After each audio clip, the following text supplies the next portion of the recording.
Hello, everyone, and welcome to Creative Live. Welcome back to Creative Live. If you're a regular here, welcome if it's your very first time. My name is Kenna Klosterman, and I am the host here of Creative Live, as well as one of the hosts of Creative Live TV and the host of our podcast that is called We Are Photographers. I am super excited about our guest today, Alexis Hunley, but before we introduce her, I want to just give a shout out and thank you to Polly Arungu. This is our final in a series of 5 conversations that we have had over the past month as a collaboration with Creative Live and Black women photographers.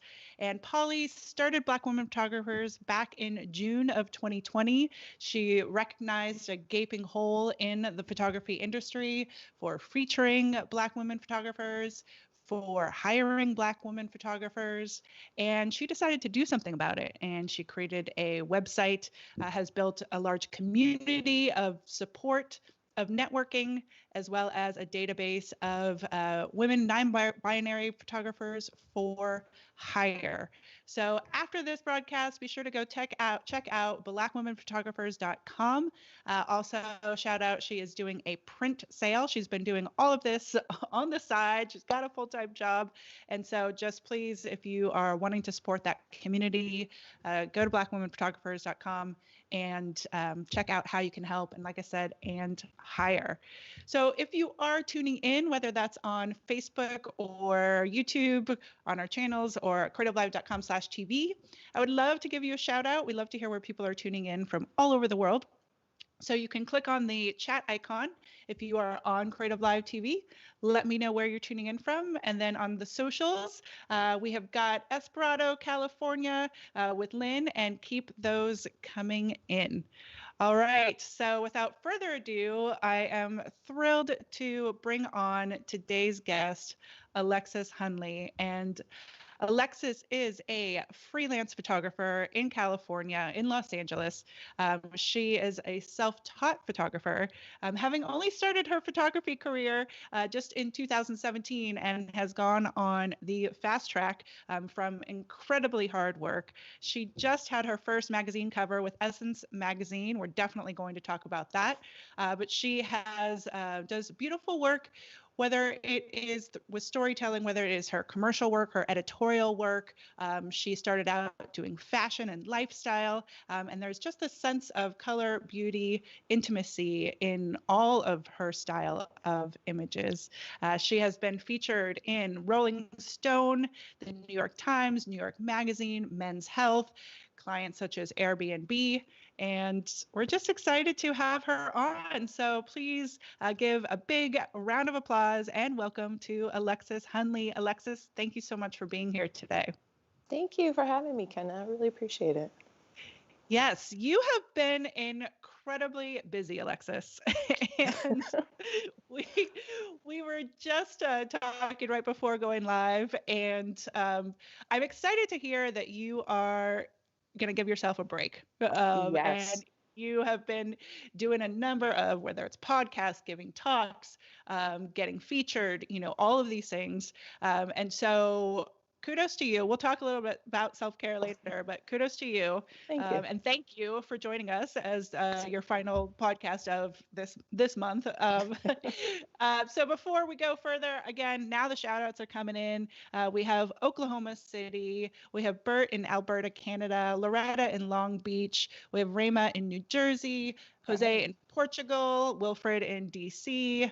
We've got Janet in Rome, Italy, and Paul in Liverpool, UK. So truly all over. Amazing.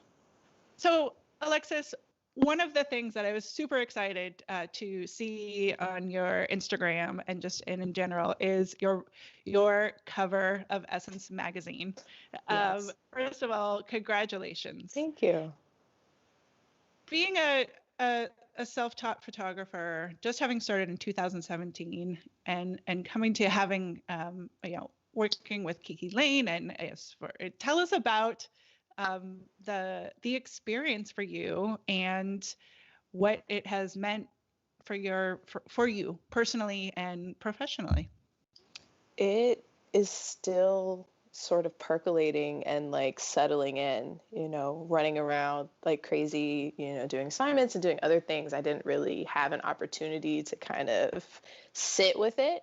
So that's kind of what I've been doing this week. And it's just a lot of gratitude. Like I have had so much support and so much help over the last 3 years to get to this point. All of the hard work, but also all of that support kind of paved the way to that opportunity, to the point where I felt ready for that job, for that cover, to create those images in a way that I felt proud, in a way that would represent, Kiki well, and Jermaine and Arsenio, but also Essence, having my first cover with a publication like Essence that really has historically just celebrated Blackness in such a beautiful way, it kind of leaves me speechless. Like I feel really amazing, but also just really grateful that, so many people trusted me to take on that project.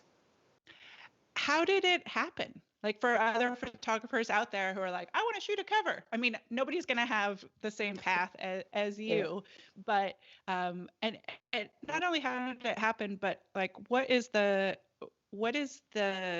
scene? Like, take us to the scene of the actual shoot, and who are you, like, what is the process of creating that image? Because again, and I want to talk about your background when you first started photography. You were like, this is similar to a lot of your images, color and fashion and all of that. So talk us through a little bit about the experience for people who have never done such a thing.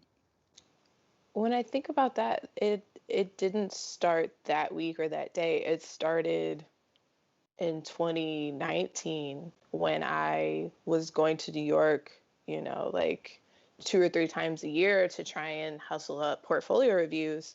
And I snagged a review at Essence, and the team was kind enough to carve out time to meet with me and give me honest feedback about my portfolio and some things that they wanted to see to make me a stronger candidate for assignments and for work, and continuing that relationship with editors till, now, following up with people, sending new work in the summer, in the spring, and just like continuing to stay in touch. That was it. But it started 2 years ago almost.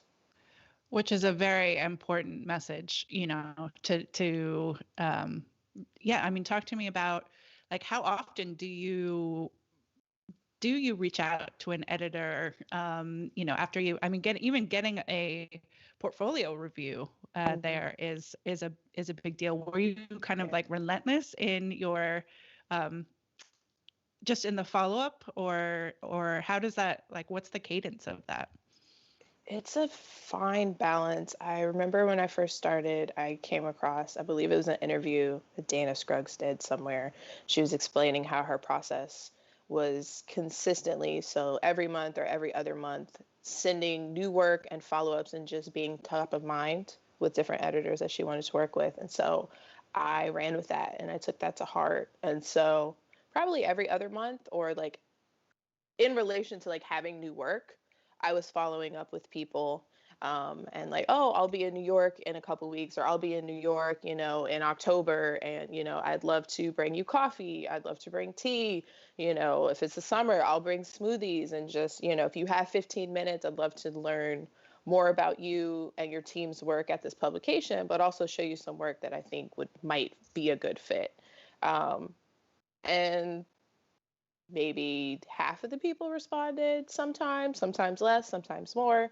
But the folks who responded with enthusiasm, I just made sure to continue to build that relationship with, especially folks that carved out time for me to meet with them in person. Like everybody's busy, so it really means a lot when people, create space for you. And now that we're all at home, it was a little bit easier to get people to agree to do reviews via Zoom. This is way easier. Yeah. I'm just going to pause and shout out to Polly again with Black Women Photographers, Yes. who has been coordinating portfolio reviews for, I think, over 70. And that was the last time I checked, Right. where, coordinating them for photographers with people like Getty and Reuters and, just a wealth of industry folks who have been willing to do those, Zoom portfolio's. Can you Mhm. go a little bit and so go and check that out again? Please. Yes.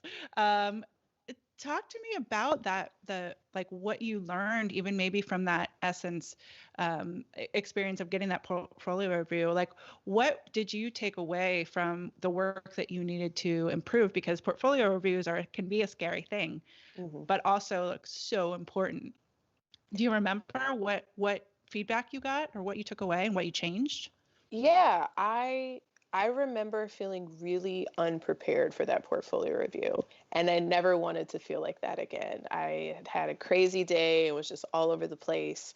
But I remembered how they were very gentle and very kind, but like gave me good constructive feedback around like, oh, this part of your work is really strong. We really like your work on location and your use of natural light, but we want to see more balanced work when it comes to studio work and your use of artificial light and strobes. And I was like, I agree. I didn't take any of that personally. Like when I'm seeking feedback, I really do want constructive feedback. I want to grow. I want to get better. I want to be able to boost up those areas where I'm maybe not as strong or don't have as much experience. So that was really helpful.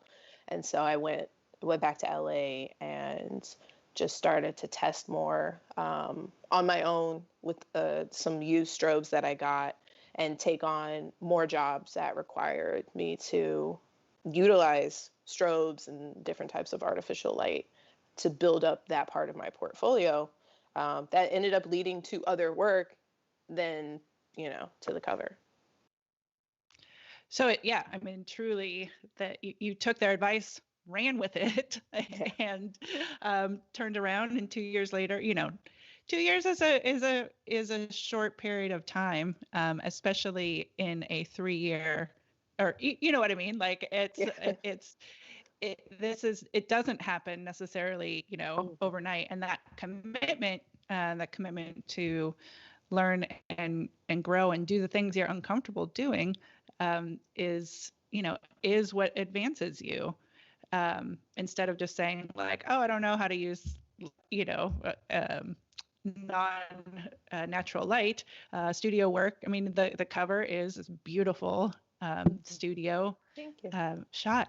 um, let's go back to that, being self-taught. Mhm. And I've listened to you on some other podcasts and read some of your stories, and I know that your grandma was a huge influence on you in when you started, and that she was an artist. So talk about her and that influence, but also sort of, do you have any memories of being with her in the dark room, or those Mhm. types of things? Yeah, I distinctly remember because we moved away from LA when I was really young, and so we would come back every or every other summer. And distinctly remember her bribing my sister and I with ginger ale, red vine, and like gummy bears to sit and take photos. And you can see like in the photos, I was the child who was going to comply and like do the big fake smile. And my sister was completely zoned out. She didn't care. But we were both there. And like a lot of those images, like we have printed around the house and just in books. And, like I look back now and I can see like, she was doing her own set design and she had her muslin backdrops and, she had, a lot of natural light, but it looks like there were some strobes in there too.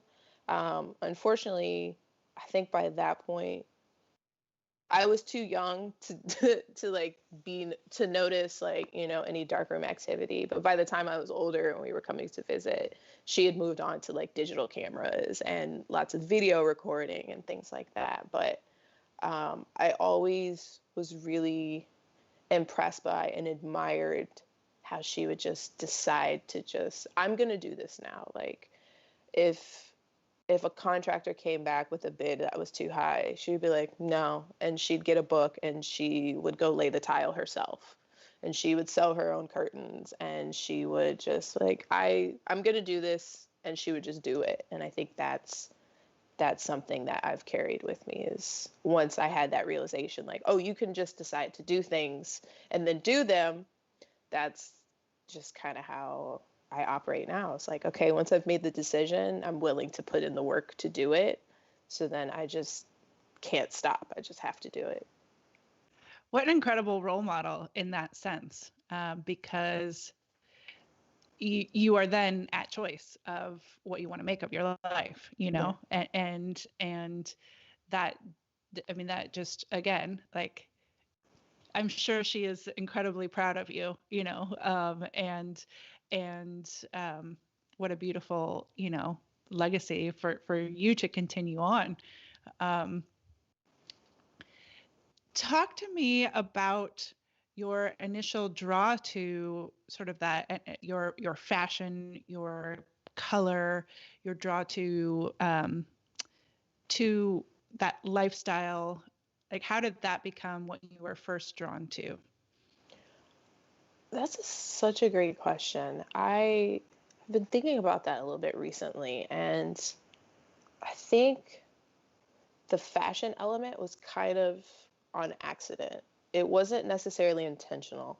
Um, it's more so related to aesthetics and composition and like how certain colors make me feel as opposed to like fashion itself, because most of my early work I didn't have a stylist.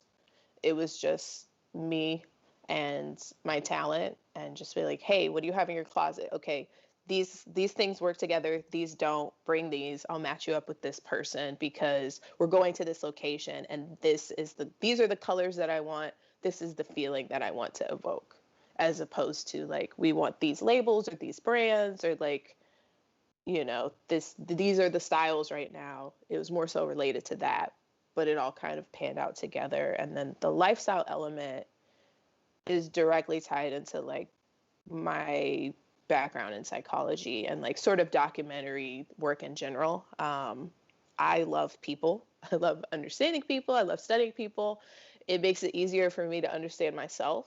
And even though I didn't go down a path of, being a clinician or like working in psychology in that way, like it still informs everything that I do, whether it's shooting, putting together mood boards, the projects I decide to take on, the clients that I work with, how I relate to talent, like it fuels everything.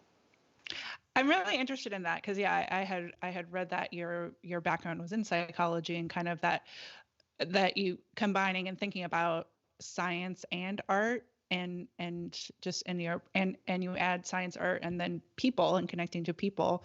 Like, can you talk a little bit more about the science art combo, or just a little bit more of to that thinking about that connection? Absolutely. When I think about it, it's like the science of people and like all of the factors that come into play when we're dealing with others or ourselves, like like what motivates us, our behaviors, our emotions, like all of those pieces that sometimes aren't recognized like within art that are integral to how people perceive your art. So like the big thing for me is like my goal is that I always want people to feel something when they're viewing my work. And, feelings, emotions, those are tied to behavior and just like how we work through the world. It's also tied to, how people value your art, how you value your art. Like, I don't think that you can separate them from each other. I think they're inherently bound to each other. And so I like to play between the two and explore them. Like, if I'm creating new projects, it's usually from a space of like, what is this psychological principle? What is this motivating factor? What is this emotion or feeling that I want to explore more? And how can I do that visually? It's an interesting approach if you're starting from emotion first, versus visual first, or and then that, like, how are you infusing you as the artist and connecting to the people and, putting that all together. And I mean, how do you think that you are able to, I mean, you can look at an image and an image can be perfectly lit and have no emotion. How, and maybe it's what you just talked about, but how do you, since that's you want other people to feel, how does that manifest? Or are you thinking about it or are you just emoting? I think I'm just selfishly emoting. Yeah, I think Why is it's, that selfish?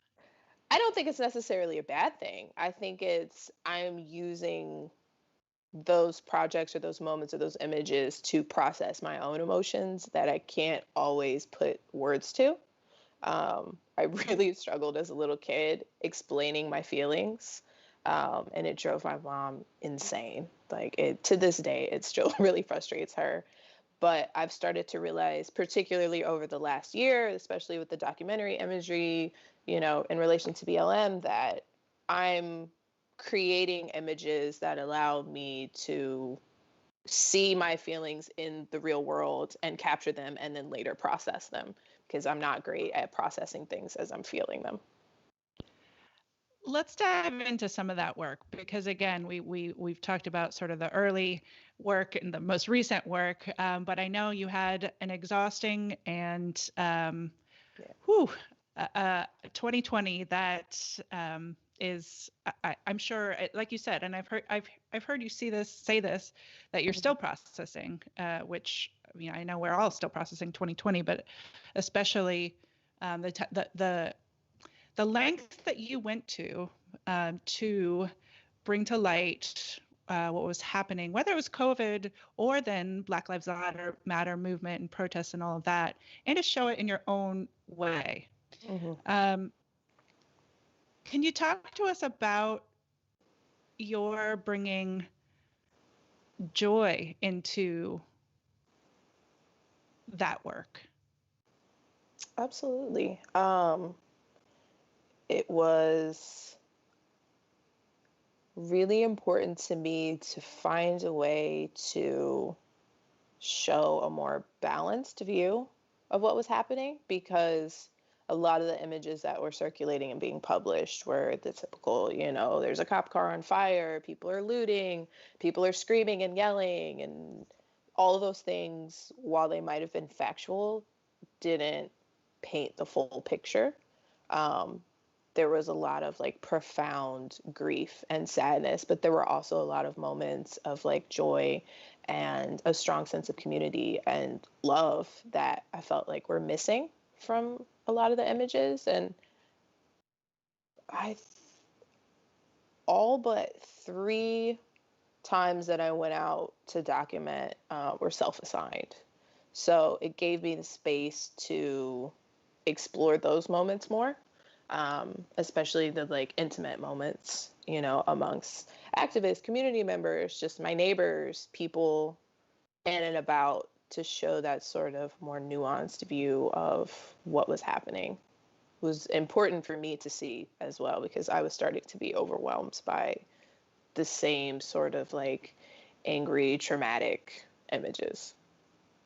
Were you capturing those at first? Were you seeing and capturing that? And when you, I'm curious if when you then were there on assignment, did you feel pressure to be capturing a certain type of image that they may have wanted versus like what you had been developing and your emotion and heart wanted to show?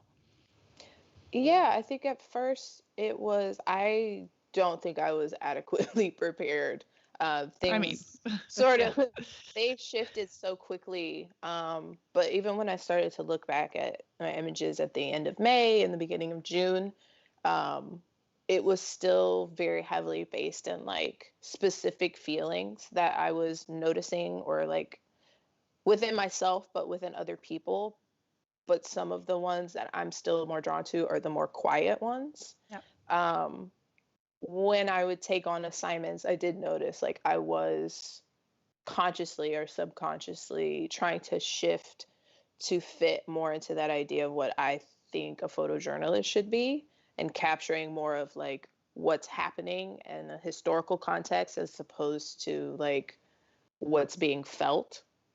And like when I shoot for myself, I'm much more in tune with like what are the feelings that are popping up that are quiet, that are intimate, that are gentle, or sad, or, things of that nature, whether it's because it's a specific person and the way they're looking or the way they're holding their body, or maybe it's the way that the light is hitting somebody, or it's the composition next to this tree or that sign, or, something like that. I have more space to play with the abstract when I'm doing things for myself.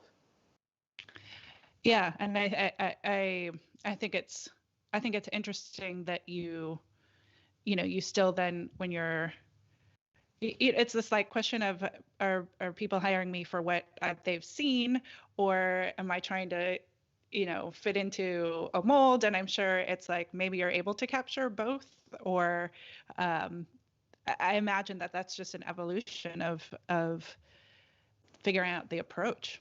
Yeah, absolutely. Talk to me about let's go back to, I mean, hard to believe it's coming up on a year, but when your photography is at the time, the fashion, the lifestyle, as we were talking about earlier, and then COVID hits.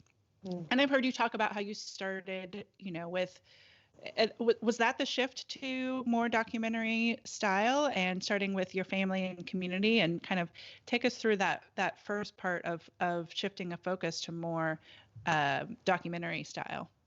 Yeah, documentary projects had been on my mind. I had started the initial stages of a few different documentary projects that I had been wanting to do, but just like hadn't had time. And then once lockdown started, I was like, okay, those are going to be on the back burner, but this is a opportunity for me to document my neighborhood, my family, my community, and like what's happening close to home. So I just ran with that because I, quite frankly, was going crazy sitting in my house every day. At the time, I was a nanny, and so I wasn't able to go to my family's house and work. So it was stressful financially, but also, here with my family, trying to make sure everybody was healthy. And so it was a good release for me to have something to do and like feel not necessarily productive, but like a good distraction doing something that I really enjoy. Did that, and that's, I mean, I can imagine that, like you said, being a nanny and therefore having to self-isolate from your family, because it seems like you're very close with your family, that would, must have been incredibly challenging. Tell me how that work then, are you continuing to do that work today? Are you, in terms of telling stories about COVID, or is that, did it grow further?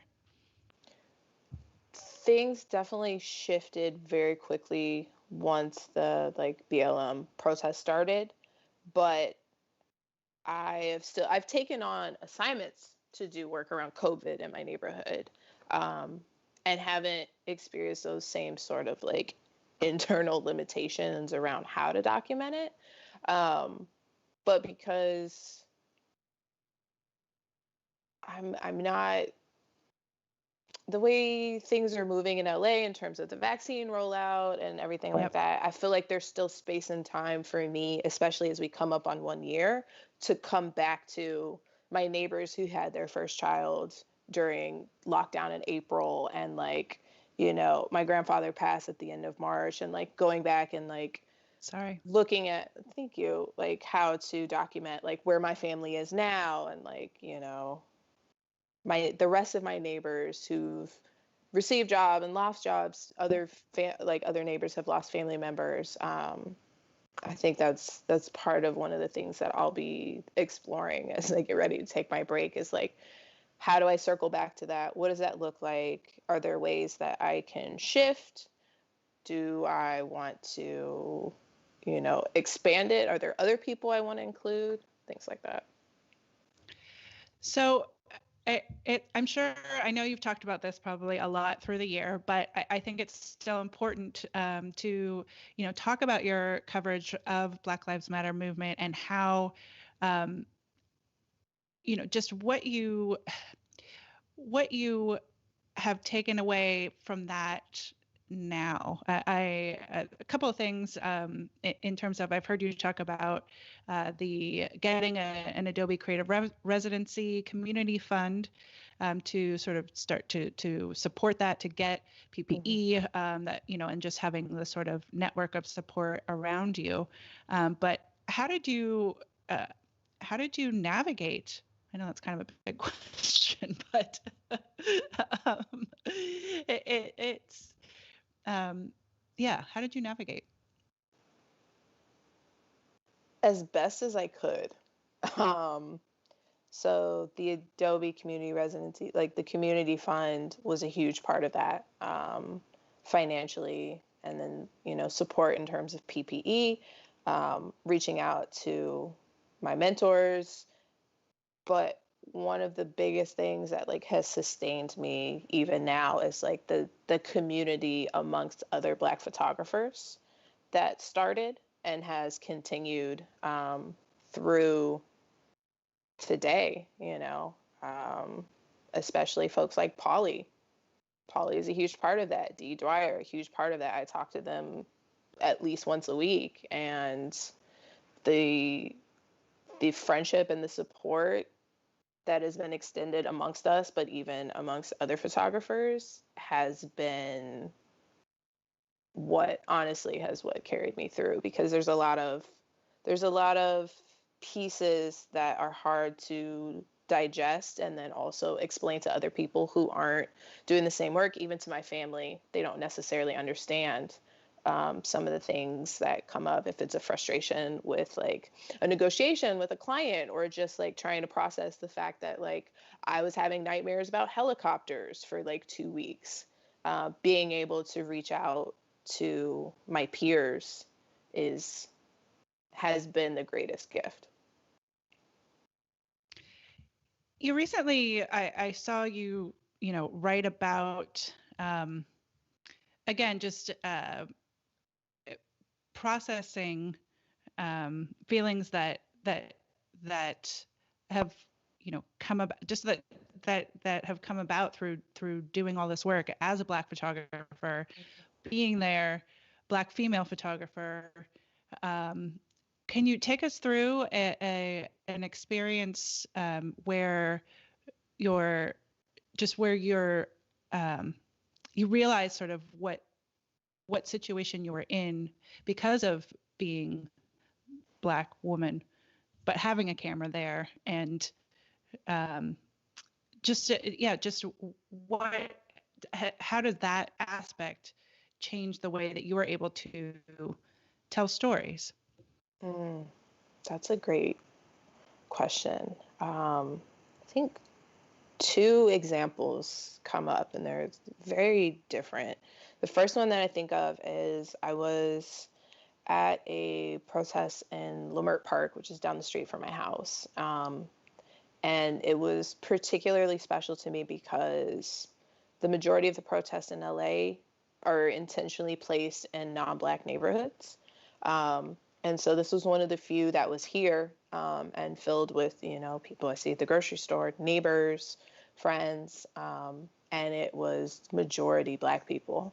Just the way the demographics are in LA, the majority of the protests are not predominantly Black. It's just what it is. So going into a space in this very Black neighborhood filled with Black people coming together, it was a completely different energy. It was very much more, it was healing, it was calm, it was loving, but it was very somber at the same time. And I remember I was standing there and they were doing like a moment of silence, but it was like, was it 8 minutes for George Floyd? And in front of me was a parent and a child. And it was just something about the way like the parent was standing in front of the child and the child's hands were like wrapped around the parent's head. And it was just so soft and so tender and just like so natural that I had to grab that.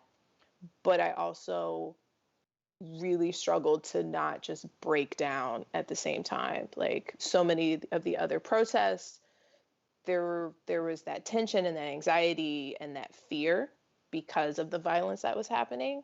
To then see, Black people in a space that was safe and they were able to, just love on each other was something that I didn't realize that I really, really needed to see.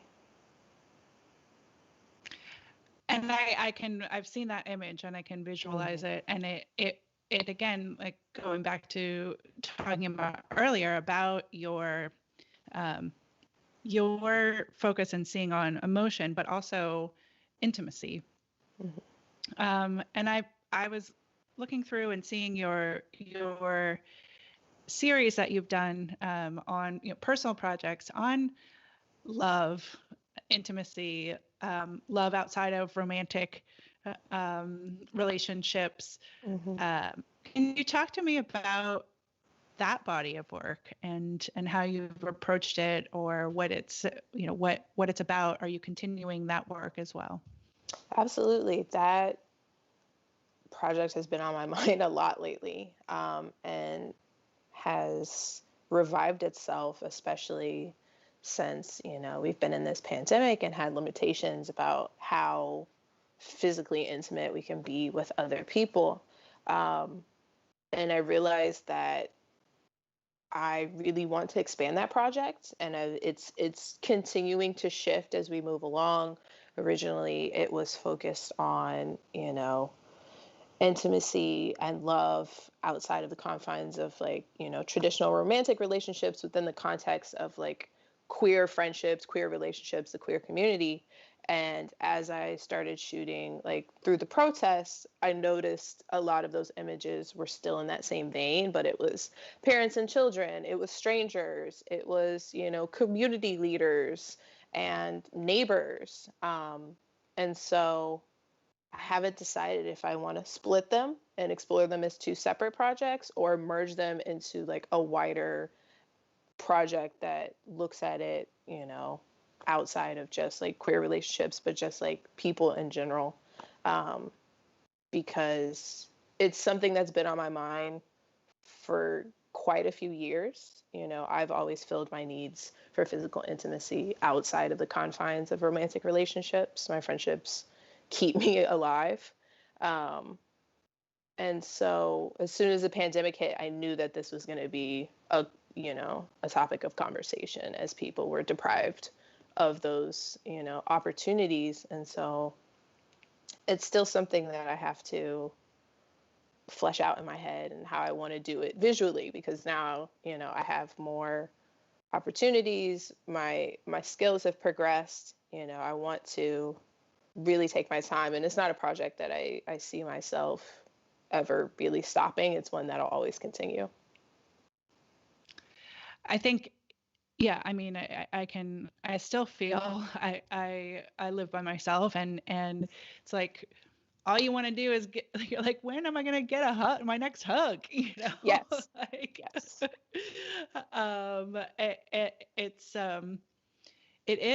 And so to be able to document that, and bring that to life, even, pre-COVID, having that be, part of your, what you've acknowledged about yourself, as, like going back to how we were talking about, you infusing you into the work, or your emotion, or wanting other people to feel and see.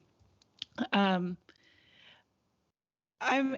interested in what it's interesting, because I keep looking over at the comments that are coming in, and people, as this is, well, we're recording this live, and Gary is actually on your site, and what does love mean to you? He's asking, what is love to you? And I'm like, oh, that's a good question. Whew. Love is so many things. But I think for me, love is, how do I break this down? Love is bigger than affection, and like it's the combination of care and commitment and affection and trust and responsibility all wrapped into one. It is that culmination of those foundational beliefs about how we should interact with each other. And I believe that love should extend into every facet of our daily lives, the way that we deal with policy and politics, the way we deal with each other, our children, our partners, clients, talent, like how we engage with the earth. Like it should be a part of everything that we do. I'm going to clip that out and listen to that again. What a beautiful, I mean, it is, I kind of, in general, I always come back to like, love is the answer, Mm-hmm. and you just kind of listed off in all the ways, whether, and we have to like constantly be reminded of that, Mm-hmm. um, especially right now. Uh, and Absolutely. and yeah, beautifully said, and great question, Gary. Thank you for Thank you, that. Gary. Yeah, especially again because that is something that you have. It is what comes out in your images. I mean, I think one of the images I can remember seeing of yours is back to the Black Lives Matter protest and movement. It's a shirt that just says "I'm armed with love," Mm-hmm. and that being the message. It really is the answer. Um, I'm just pausing. Sorry. That's it. It is. It is. Yeah. I am curious about. I had seen you post just yesterday. I'm always going through people's internet, not just the day before, but especially Mm-hmm. the day before doing these conversations. Mm-hmm. And you put to your Instagram stories a Toni Morrison quote that was, "You are not the work you do, you are the person you are. You are not the work you do, you are the person you are." And that really struck me because especially entering this conversation, like a lot Mm-hmm. of, we're talking about the work, we're talking about the cover of Essence, we're talking about doing this work for getting published in different magazines. Mm-hmm. But is that who you feel you are? And if not, like what what are the elements of Alexis? That's a Who great are you? question. Who are you, Alexis? I have been working really hard over the last year to allow myself to be seen through my work. So, allowing more pieces of who I am to reflect in the work that I share. So, it's that like fine balance between the two, because I wholeheartedly believe that like we are not our work, more so like we are more than like our ability to produce is something that's Yes. been on my mind heavily. Like I create for myself first and foremost. The work I make is for me, and so a byproduct of that is that it does reflect a lot of the pieces of who I am. Um, but I have to every once in a while sort of recalibrate and remember that like I'm not doing work for engagement, for likes. Um, I do work for clients, but I'm creating because that's what I need to do for myself. It's a very important point, or I love that you brought up that word.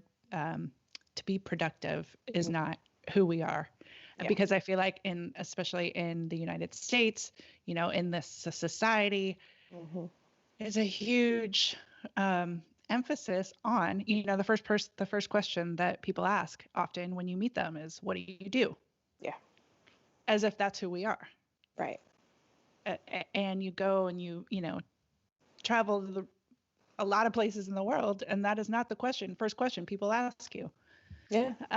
And so, sort of keeping that in the forefront of your mind, and being able to continue to come back to that. I mean, it's a process. Like, it's hard to put stuff out there and not want to go see how many likes or whatever are on there. But when we were talking earlier, you mentioned that you turned off notifications for social. Right. How has that impacted you, or what was the decision to do that? Oh, it was life-changing. By its very nature, the way social media is set up, it's meant to be addictive. It rewards your brain when you get those little doses of, serotonin, dopamine, when you get likes, when you get engagement, when people are happy.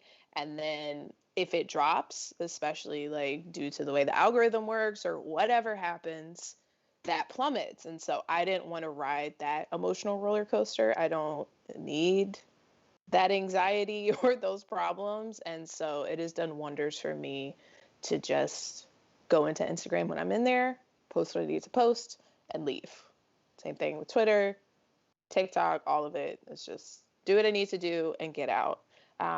Because even just hearing you say the words like I am a photographer, like it's still hard to grapple with, because like I do photography, but like, am I a photographer? Like I'm me, and I do photography, but I also do a whole bunch of other things. And so it's strange to even like have to grapple with that, because I'm more than just a photographer.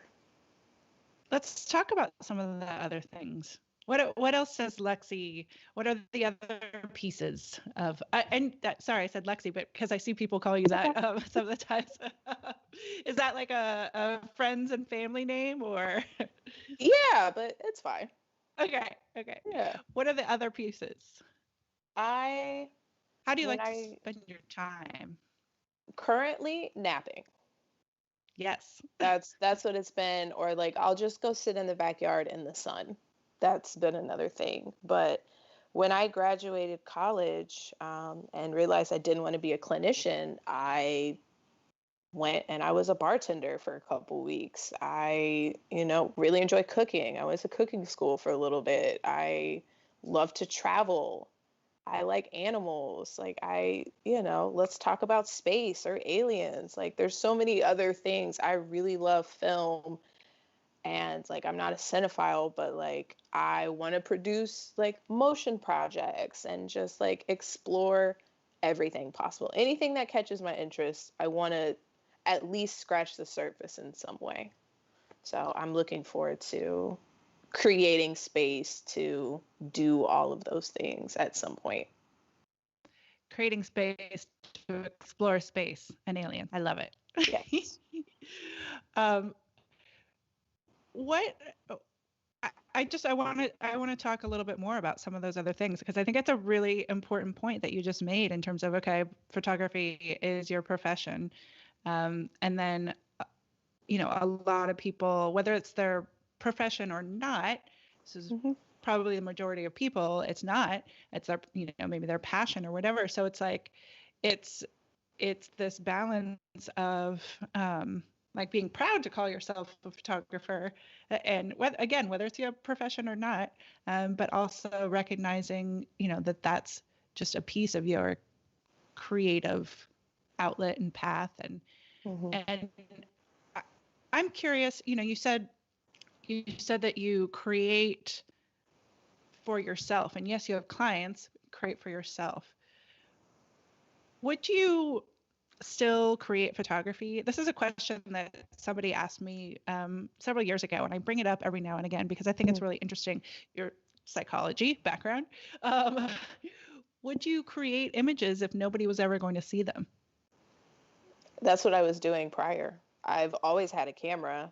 I just actively chose not to take courses or do anything because I was terrified of being horrible.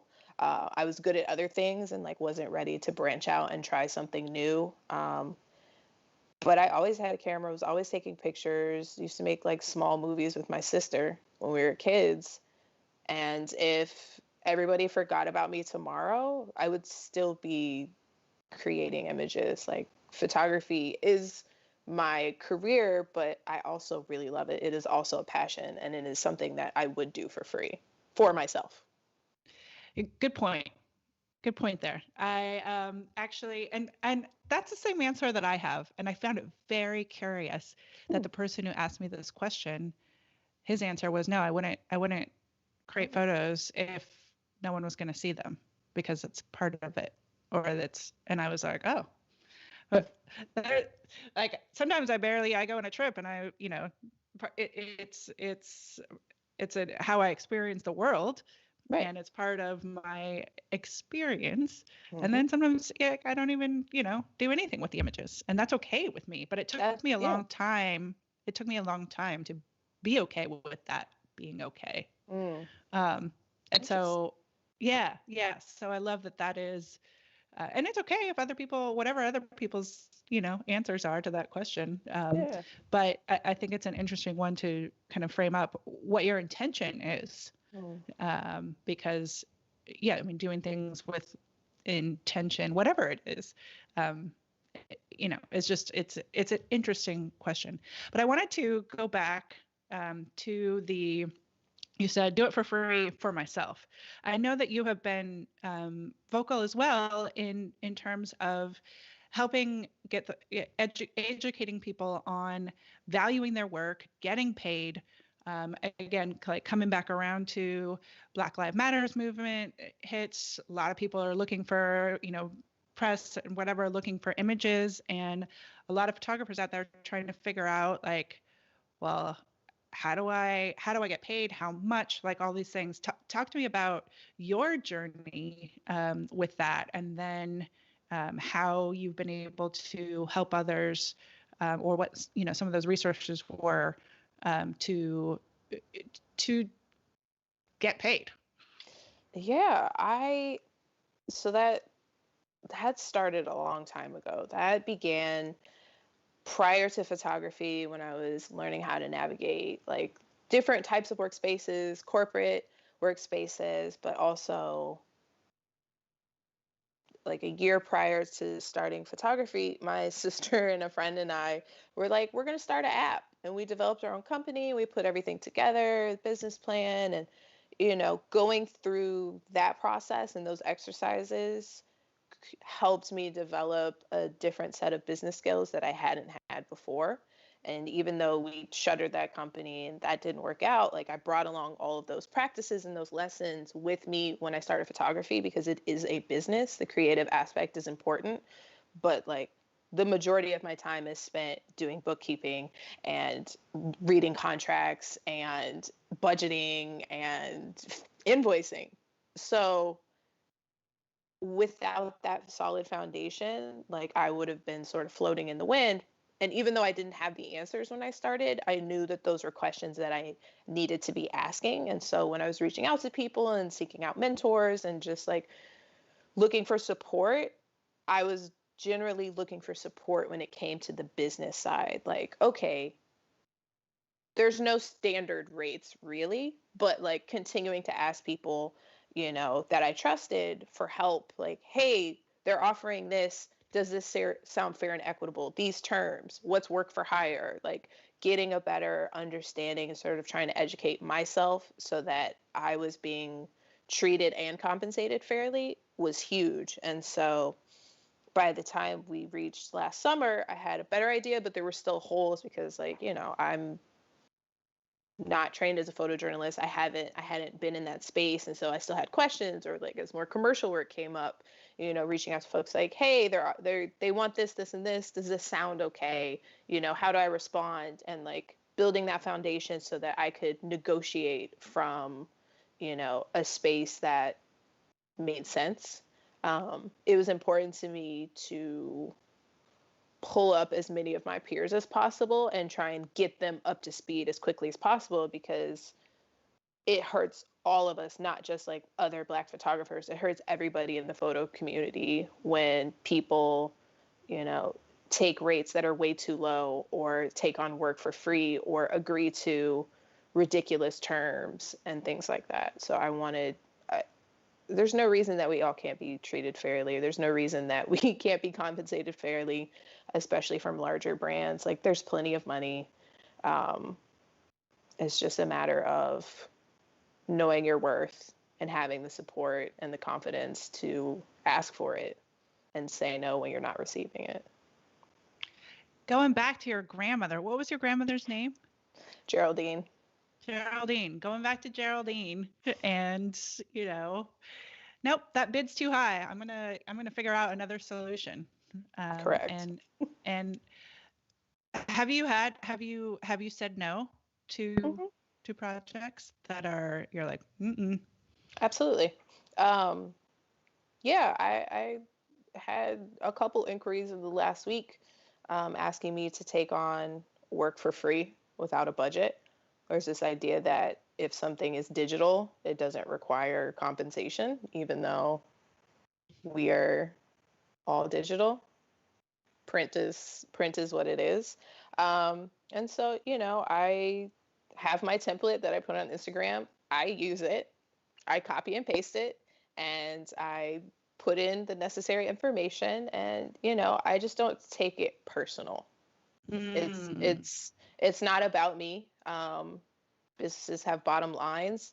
People operate in the ways that they've been taught, and so I just will very graciously tell people no thank you. But if something comes up in the future with a budget, I'd love to be considered. Or sometimes a project just isn't a right fit, and even if there is a budget, it just doesn't line up in whatever way. And so I can either graciously bow out or outbid myself. Another strategy. Absolutely. Yeah. I truly do appreciate that, and I had seen you put that template out there, and such an important lesson that we can say no, and here's why. And the like you said, the gracious. When there's a budget, I'd be happy to be considered. Absolutely. Yeah, we don't want to burn bridges, and I don't feel any animosity or angst towards anybody who approaches me, because most people are very nice and they're very kind about what they're asking for, even if the terms aren't fair or equitable. It's not about me. They're asking probably almost everybody for these things, or more people than should be asked, but it's no sweat off my back. It's not a personal matter. It's just, I'll say yes or no, and then we go about our day. I think that is such a key takeaway from me personally. I do often take things personally, and then you get wrapped up in all of that. And so it's just such a great piece of advice in life generally, not just in looking at, job offers or what have you that are coming through. Super wise advice, Alexis. If we can stop taking it all personally, then we can. It's hard. It's not easy. It's scary, especially when you're newer. Like, there were definitely times where I've taken on assignments and said yes to things that were not compensated or not compensated fairly. And then there's that little seed of resentment, and it finds its way into the work sometimes. And so I'd rather just enthusiastically say yes to things that I want to say yes to, and say no to things that I don't want to do. Not just within photography, but like just in general across the board. Like, I want my yeses to be enthusiastic yeses and my nos to be clear, firm nos that are not personal. I love that. And in terms of your it's boundaries, right? Yes. And so I am, so grateful again that you took the time to be with us in our community today. We've got a lot of shout outs coming through. Wilfred, yes, you have to keep your mind active on what it is that you love. Robert, super interesting. Thank you. We had Brian from Baltimore. We had Michael from Germany. And I wanted to go back to Javier Hernandez, who had said, you don't have to be great to start, but you have to start to be great.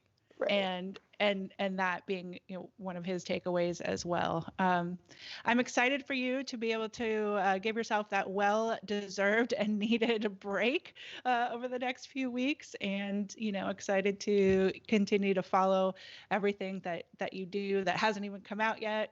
That work that you've done, and again, kudos and congratulations on the Essence cover. Thank you. Thank you for all of your insights today. Tell us where everybody can find you, follow you, hire you, all the things. Absolutely. So across all social media, you can find me at by Alexis Hunley, BY Alexis Hunley. And then if you would like to check out more of my work, you can find it on my website, alexishunley.com. Awesome. Everybody go check out Alexis's work. One more shout out to Skeeter Arnold, who says, thank you for sharing your heart and your story. I've written down a few project ideas that you sparked in me. This is awesome. Thank you. That's why we're here. So exciting. Absolutely. That's why we're here.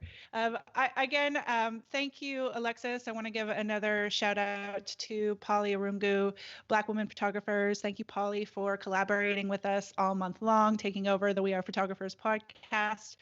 If you didn't listen to the last several episodes, you can go back and subscribe to We Are Photographers, where there'll be audio episodes coming out. You can check out our YouTube channel, CreativeLive. Past episodes are there with Temi Thomas, Idara Ekpo, as well as Rashida Zagan, who we started off with, in addition to Polly too. So it's been our absolute pleasure doing this collaboration. And again, check out the print sale at blackwomanphotographers.com. And you can check out everything playing here on CreativeLive by scrolling down, seeing our calendar, what's upcoming. But once again, thank you for tuning in, everyone, today. And thank you, Alexis Hunley. It's been our honor to have you on. Thank you, Kenna. I appreciate you having me.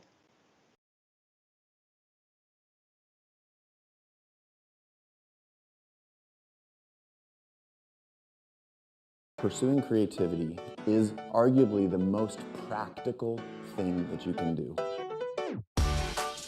We humans are adaptation champions. That's what makes us human, our ability to imagine. The hard part is to look inside and say, what are my invisible beliefs that I have about money? I wanted to figure out how it actually worked. And you are really here because you became passionate about an idea. What does it take to capture great photographs of birds? You have to be grounded in your cameras. You need to understand the technology. Just like any band shoot, we're looking to capture great shots of the band themselves playing on stage. So the drummer shot, lead singer, guitars. How do you even prepare to shoot with your phone? And then we're actually going to go into the edit. Once you hit rock bottom, there's no place to go but up. You learn what's real. You learn what's needed. In astrophotography, there is a great deal more planning involved because you are literally shooting in the dark. We can't change others, but we can change our perspective. Wow, that's a good way to start the day. I had tears in my eyes.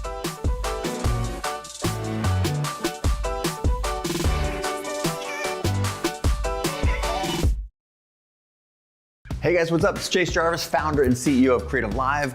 You all know that we have more than 2,000 classes and more than 10,000 hours of learning, inspirational, and motivational content on the platform. I'm super excited to announce a new experience on CreativeLive. It's called Fast Class.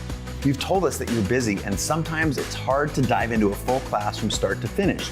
So essentially, we're now giving you a shortened highlight version of our top CreativeLive classes. You can always dive into the full class with 5, 10, or 15 hours of great content. But now, if you're just looking to focus on a few of the highlights or want to be able to skip quickly to something that really interests you, you can now get a shortened fast class version of that class. We're also thinking this might be able to help you explore a new craft and save time while doing it. This is a great tool to curate your learning experience to help create the life that you seek. So you're probably thinking, great, how do I access this new experience on CreativeLive? That's easy. All you have to do is be a subscriber to the Creator Pass, and then all this is yours.